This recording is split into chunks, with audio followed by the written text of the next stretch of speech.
Hello everyone, welcome back to our channel.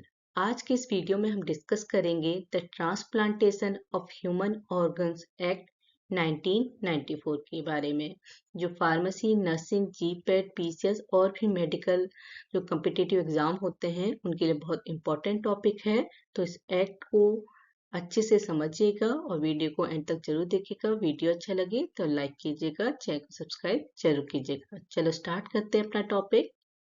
देखो, सबसे पहले हम समझते हैं कि जो हमारा transplantation of human organ act यानी THOA इंडिया में कब पास किया गया था?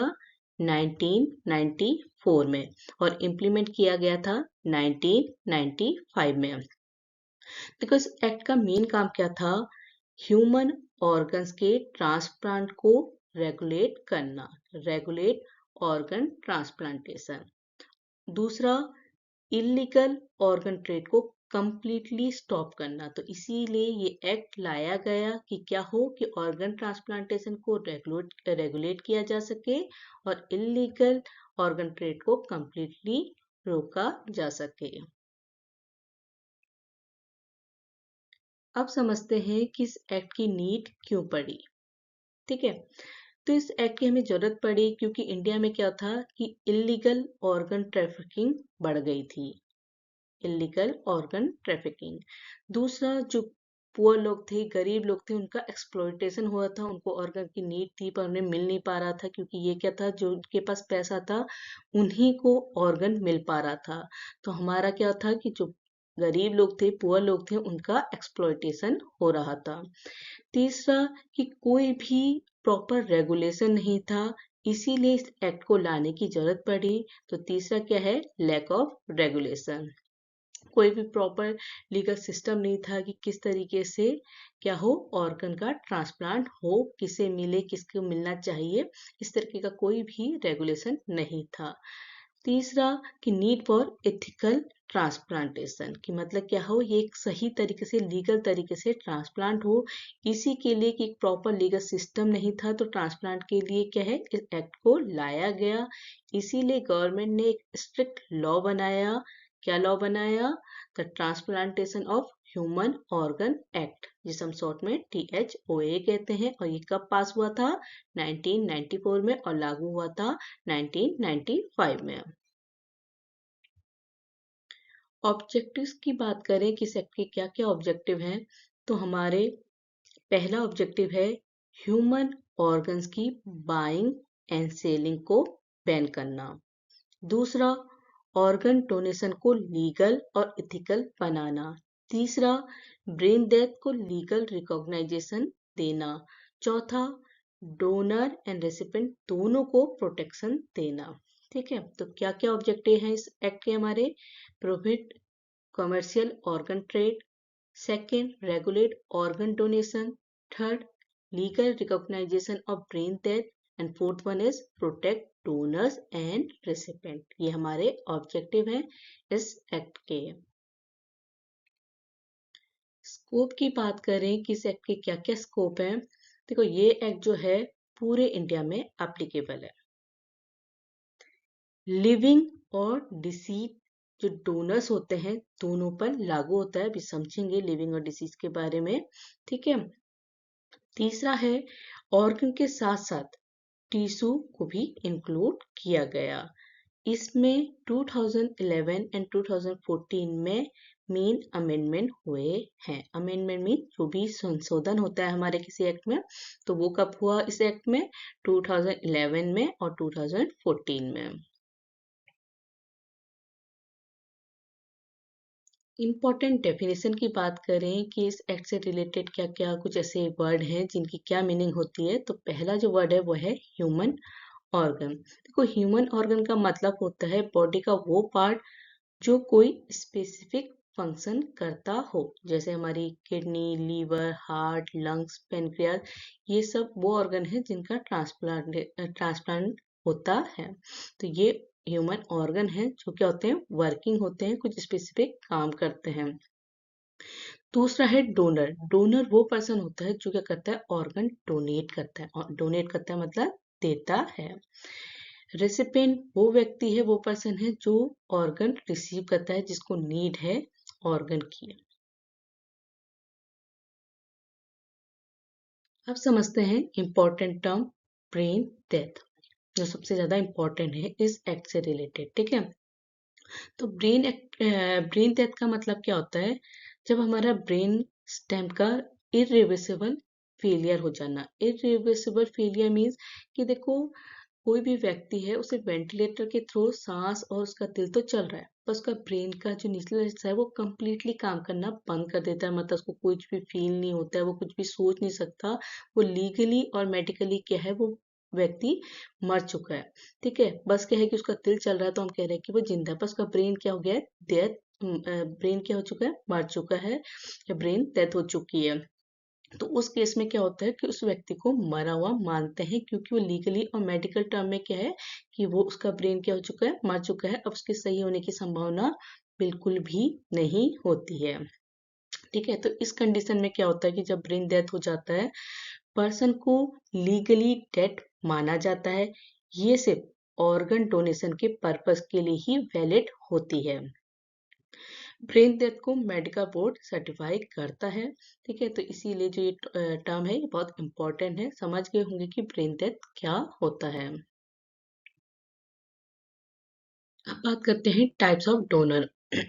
डोनर मैंने क्या बोला कि वो व्यक्ति जो क्या कर रहा है, अपना ऑर्गन डोनेट कर रहा है, अपना ऑर्गन दे रहा है। तो इस एक्ट के अकॉर्डिंग डोनर्स दो टाइप के होते हैं। पहला लिविंग डोनर, दूसरा होता है deceased donor.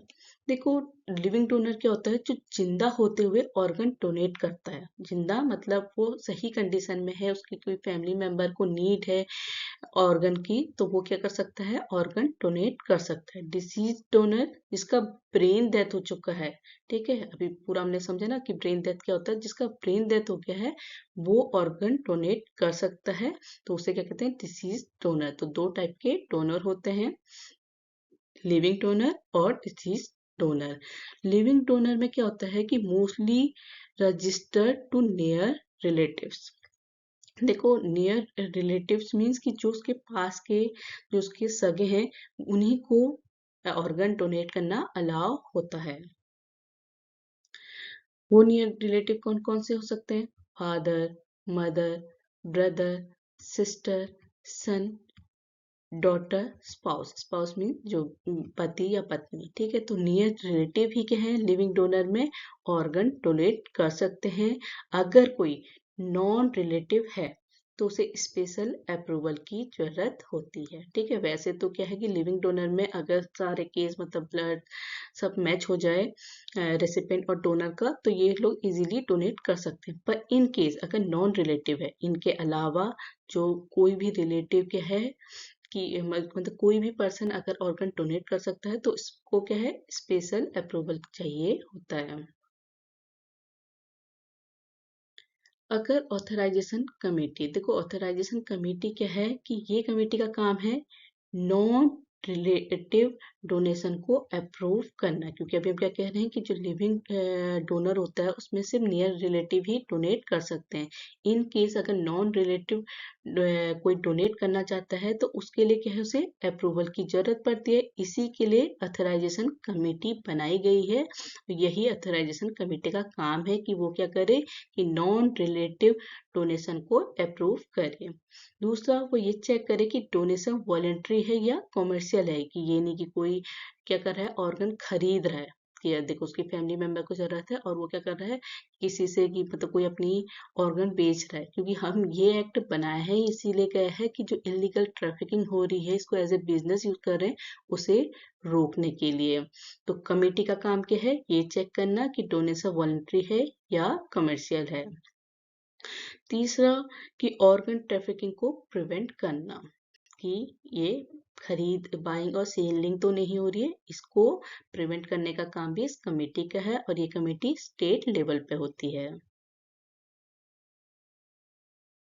Registration of hospital, देखो ये क्या है कि जो भी रजिस्टर्ड हॉस्पिटल हैं वही क्या कर सकते हैं, ट्रांसप्लांटेशन कर सकते हैं।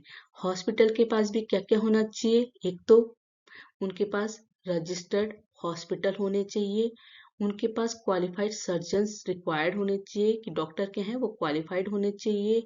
आईसीयू एंड इंफ्रास्ट्रक्चर मैंडेटरी, मतलब जो प्रॉपर इंफ्रास्ट्रक्चर हो, जहाँ पे क्या हो कि ऑर्गन ट्रांसप्लांटेशन की प्रोसेस क्या हो सके। आईसीयू फैसिलिटीज होनी चाहिए, ये नहीं कि कोई भी छोटा सा हॉस्पिटल जहाँ आईसीयू भी अवेलेबल नहीं है वहां पे क्या हो रहा है, ऑर्गन ट्रांसप्लांटेशन हो रहा है। तो क्या कह रहे हैं कि ऐसे हॉस्पिटल जो रजिस्टर्ड हो वही क्या कर सकते हैं, ट्रांसप्लांटेशन कर सकते हैं। और उन हॉस्पिटल के पास भी क्वालिफाइड डॉक्टर, आईसीयू फैसिलिटीज और प्रॉपर इंफ्रास्ट्रक्चर होना चाहिए। अनरजिस्टर्ड हॉस्पिटल में ट्रांसप्लांट इलीगल होता है।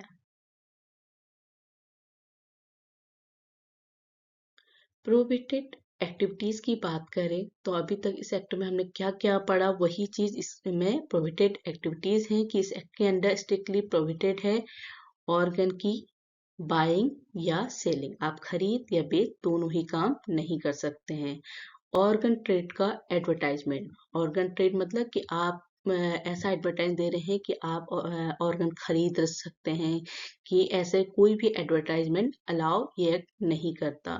मिडलमैन या एजेंट की इन्वॉल्वमेंट को खत्म करना, कि कोई भी मिडलमैन की मतलब क्या है कि जैसे हॉस्पिटल में नहीं होता कि हॉस्पिटल जाते हैं और वहां पे किसी को ऑर्गन की नीड है तो कोई भी मिडलमैन या एजेंट कहता है कि हम आपको अवेलेबल करा देंगे, तो मिडलमैन के इन्वॉल्वमेंट भी क्या है इस एक्ट के अकॉर्डिंग स्ट्रिक्टली प्रोहिबिटेड है।